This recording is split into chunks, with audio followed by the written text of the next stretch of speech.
दोस्तों आयुर्वेद में एक बात बहुत ही प्रसिद्ध है कि हमारे शरीर में जितने भी रोग है उसकी जड़ हमारा पेट ही है। अगर हमारा पेट स्वस्थ रहेगा तो आधी से ज़्यादा बीमारी तो वैसे ही ख़त्म हो जाएगी।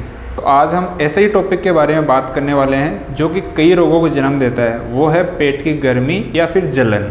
दोस्तों पेट की गर्मी के कई कारण लोगों में देखे गए हैं, जैसे कि पेट के गर्मी के कारण लोगों में कई तरह की समस्याएं देखने को मिली है, जैसे कि पेट में जलन, खट्टी डकार, हाथ पैरों में जलन, फोड़े फुंसियाँ या फिर शरीर में खाज खुजली का होना, कॉन्स्टिपेशन के होना, आँखों में जलन होना और पैर के तलुओं में जलन होना।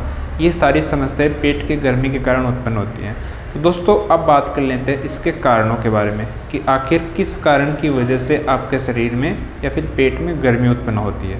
तो चलिए दोस्तों इसके कारणों पे फोकस कर लेते हैं कि आखिर किस कारण से ये समस्या उत्पन्न होती है। दोस्तों इसका सबसे महत्वपूर्ण और सबसे बड़ा कारण तो हमारे शरीर में जो भोजन लिया जाता है वो असंतुलित भोजन के कारण होता है। दोस्तों जैसे जैसे आधुनिकीकरण बढ़ता जा रहा है वैसे वैसे ही हमारे शरीर में संतुलित भोजन की मात्रा बहुत ही कम होने लग गई है और असंतुलित भोजन की मात्रा ज़्यादा होने लग गई है। असंतुलित भोजन का मेरा मतलब है कि भोजन के सभी तरह के अवयवों को हमारी डाइट में शामिल नहीं करना, जैसे कि जल यानी पानी समय से नहीं पीना या फिर कम मात्रा में पीना, प्रोटीन का सही मात्रा में उपयोग नहीं करना, वसा यानी कि फैट, खनिज लवण, विटामिन्स, ये सारे तत्व होते हैं, यानी भोजन में 6 तत्व होते हैं। सभी तत्वों का होना आवश्यक है और इन सभी तत्वों को हम आधुनिकीकरण यानी डेली रूटीन के कारण हमारा बिजी लाइफ हो गया, इस वजह से हम इन चीज़ों को छोड़ते जा रहे हैं, जिससे कि हमारे शरीर में गर्मी उत्पन्न होती है और गर्मी के कारण हमारा पूरा डाइजेस्टिव सिस्टम खराब हो जाता है, जिससे कि अनेक सारी बीमारियां उत्पन्न हो जाती है। दूसरा कारण है दोस्तों धूम्रपान ज़्यादा करना, शराब का अधिक सेवन करना,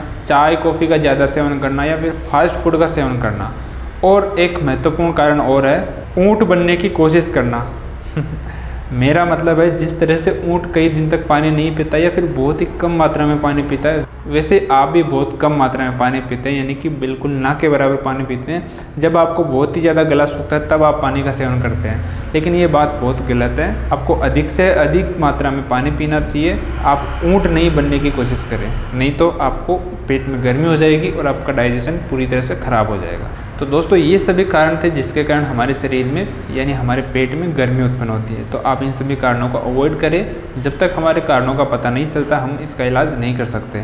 तो आपको पता होना चाहिए कि आपको किस कारण से आपके शरीर में गर्मी उत्पन्न हुई है, तभी आप उसका इलाज कर सकते हैं। दोस्तों अब बात करते हैं उपचार के लिए कि आप इसका उपचार किस तरह से कर सकते हैं। देखिए क्या होता है, पुराने समय में हम जो भी चीज़ खाते हैं या फिर जो भी डाइट लेते थे, जो भी खाना खाते थे, उस खाने में वो सारी चीज़ें मिली होती थी जो हमारे शरीर को आवश्यकता होती है। जैसे कि आपको एक उदाहरण देके समझाता हूँ। जब भी कोई त्यौहार होता था तो हमारे घर पे मालपुए या फिर पुए पूड़ी आदि बनती थी। तो उन सब में क्या है दोस्तों, सौंफ डाली जाती थी, काली मिर्च डाली जाती थी। आज भी कई घरों में ये पद्धति अपनाई जाती है। गाँव में खासकर ये चीज़ें देखने को मिलती है कि आपके जो भी त्यौहार के ऊपर व्यंजन वगैरह जैसे पुआ, मालपूड़ी, शक्करपारा, पुआ, मालपुआ आदि चीज़ें बनती तो उनमें सौंफ और काली मिर्च का प्रयोग किया जाता था। तो ये एक साइंटिफिक रीज़न है, ऐसे ही नहीं प्रयोग करते थे, इसके पीछे बहुत बड़ा कारण है। एक तो आपका डाइजेशन ठीक रहता था काली मिर्च के कारण और सौंफ के कारण, कि गैस नहीं बनती थी। और सौंफ आपको पता है इसका तासीर ठंडा होता है, जो कि आपके शरीर में गर्मी नहीं पैदा होने देता। तो ये सारे चीज़ें पहले के ज़माने में की जाती थी, जिसके कारण कि लोग बहुत कम बीमार होते थे। और दोस्तों पेट की गर्मी को दूर करने के लिए ठंडी तासीर वाले फलों का सेवन करना चाहिए, जैसे कि तरबूज, मौसमी, और आप सौंफ और मिश्री का भी सेवन कर सकते हैं। इसके अलावा दोस्तों गुलकंद का भी सेवन कर सकते हैं। अगर आपको ज़्यादा मात्रा में गर्मी है तो आप गुलकंद में प्रवाल पिष्टी मिला के भी सेवन कर सकते हैं। इसकी मात्रा यह रहेगी 100 ग्राम अगर आप गुलकंद ले रहे हो तो उसमें 5 ग्राम की मात्रा प्रवाल पिष्टी की डाल के अच्छी तरह से मिला के सुबह शाम 1-1 चम्मच की मात्रा लीजिए। कुछ ही दिन में आपकी ये समस्या जड़ से ख़त्म हो जाएगी।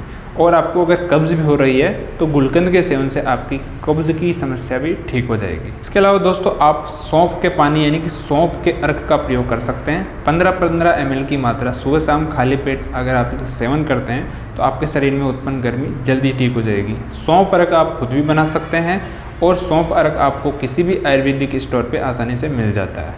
और सबसे महत्वपूर्ण बात है पानी। आप जितना अधिक हो उतना पानी पीजिएगा, आपकी बॉडी से स्वतः ही धीरे धीरे आपकी पेट की गर्मी शांत होने लगेगी। तो अच्छी मात्रा में आप पानी का सेवन कीजिए। दोस्तों इन सभी उपायों से आप अपनी पेट की गर्मी शांत कर सकते हैं। ये सारे उपाय आपको नेचुरल बताए हैं मैंने, और इसका कोई साइड इफ़ेक्ट नहीं है। आप आजमा के ज़रूर देखिए। ये सारे आयुर्वेद के बेशकीमती घरेलू नुस्खे हैं। इसके अलावा दोस्तों और भी कई नुस्खे हैं, और भी कई सारी मेडिसिन है, जैसे चंदन का अर्क है। अगर आपकी बॉडी में पूरी तरह से गर्मी फैल चुकी है, पीठ पे दाने निकल आए, हाथ पैरों में जलन है, पसीने में बदबू है, पसीने से जलन होती है, तो आप चंदन के अर्क का भी सेवन कर सकते हैं। 15 से 20 ml की मात्रा सुबह शाम खाना खाने से पहले बराबर पानी मिला के इसका सेवन कर सकते हैं। इसका भी कोई साइड इफ़ेक्ट नहीं है, बिल्कुल नेचुरल है। तो दोस्तों अगर आपको वीडियो अच्छी लगी हो तो वीडियो को लाइक करना, अपने दोस्तों में शेयर करना, और अगर आपको कोई चीज़ समझ में नहीं आई है तो कमेंट बॉक्स में कमेंट करके पूछ सकते हैं, या फिर स्क्रीन पर दिए गए हमारे नंबर पर आप संपर्क कर सकते हैं। आपकी निश्चित ही सहायता की जाएगी। तो दोस्तों मिलते हैं अगली वीडियो में अन्य किसी टॉपिक के साथ में। तब तक के लिए नमस्कार, जय आयुर्वेद।